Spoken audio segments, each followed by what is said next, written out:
Cat 2021 slot 2 question paper. This is question number 5। ये permutations and combinations का question है। Permutation and combination का हम मैक्सिमम एक क्वेश्चन एक्सपेक्ट करते हैं पेपर में, and this is one of the question.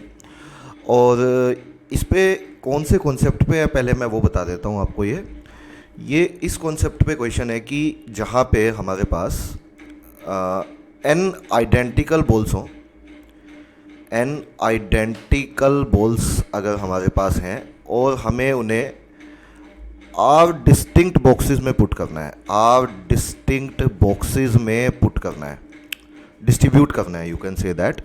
तो जो टोटल केसेस बनते हैं, जो टोटल वेज बनते हैं, यू कैन से जो टोटल वेज बनते हैं वो हमेशा इक्वल होते हैं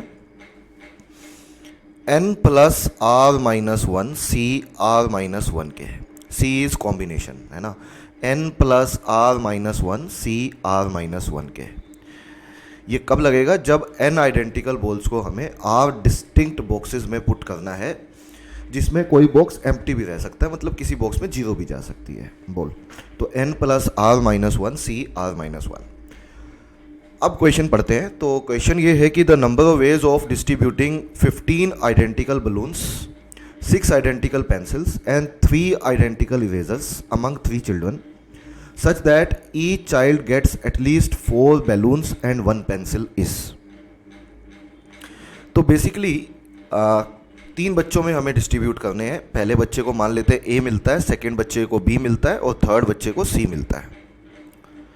ठीक है, 3 बच्चे हैं A B C। तो पहले को मान लेते हैं A और दूसरे को B, तीसरे को C। वो A B C अभी कुछ भी हो सकता है, ठीक है। वो 15 आइडेंटिकल बलून्स भी हमें डिस्ट्रीब्यूट करने हैं, 6 आइडेंटिकल पेंसिल्स भी, 6 आइडेंटिकल बैलून्स भी और 6 आइडेंटिकल पेंसिल्स भी और 3 आइडेंटिकल इरेजर्स भी among 3 चिल्ड्रन। तो ABC such that each child gets at least 4 balloons. पहली बात तो सबके पास 4-4 बैलून होने चाहिए कम से कम।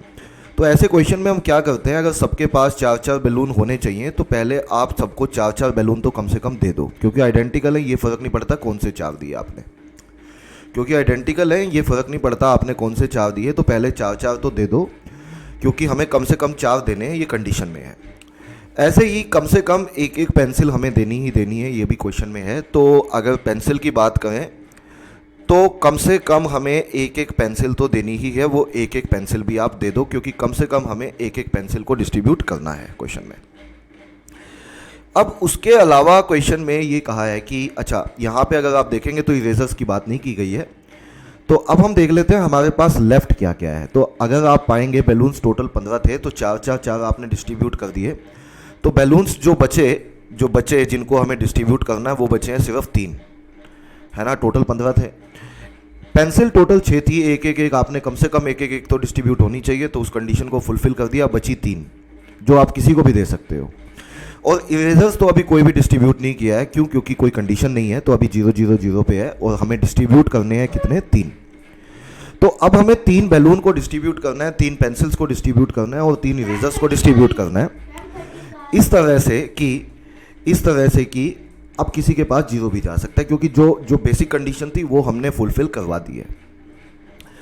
तो इन कंडीशंस को ध्यान में रखते हुए क्वेश्चन करते हैं। तो सबसे पहले बैलून्स को डिस्ट्रीब्यूट करते हैं। तो 3 लोगों में 3 बॉक्सेस मानो आप ABC, 3 आइडेंटिकल बैलून्स को हमें डिस्ट्रीब्यूट करना है। तो N है 3 और R भी है 3। देखो सबके केस में R 3 है, क्योंकि 3 बच्चों में बांटना है हमें, तो R भी 3 है सब में और N भी सब में 3 है। तो पहले वाले केस में आप वैल्यू निकालेंगे तो ये वाला फॉर्मूला लगाइए, N plus R that is 3 + 3 6 - 1 5। तो 5C2 हो जाएगा।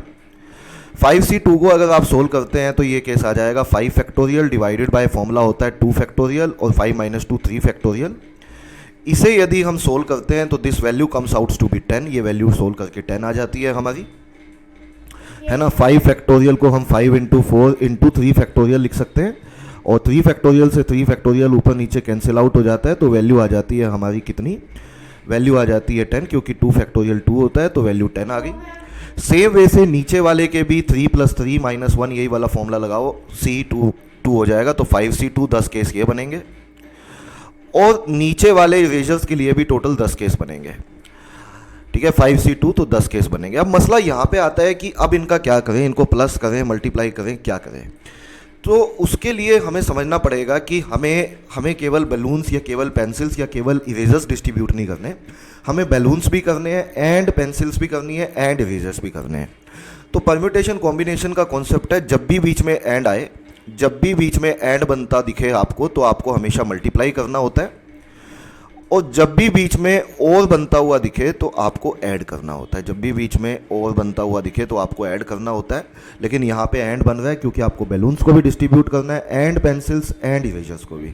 तो 10 केस ये हैं, 10 ये हैं, 10 ये हैं, तो टोटल वेज जो हो जाएंगे हमारे, टोटल केसेस या टोटल वेज ऑफ डिस्ट्रीब्यूशन हो जाएंगे हमारे कितने, 10 इंटू 10 इंटू 10। तो आंसर होना चाहिए इस क्वेश्चन का 1000, और 1000 ही इस सवाल का सही उत्तर है। 1000 is the right answer of this question.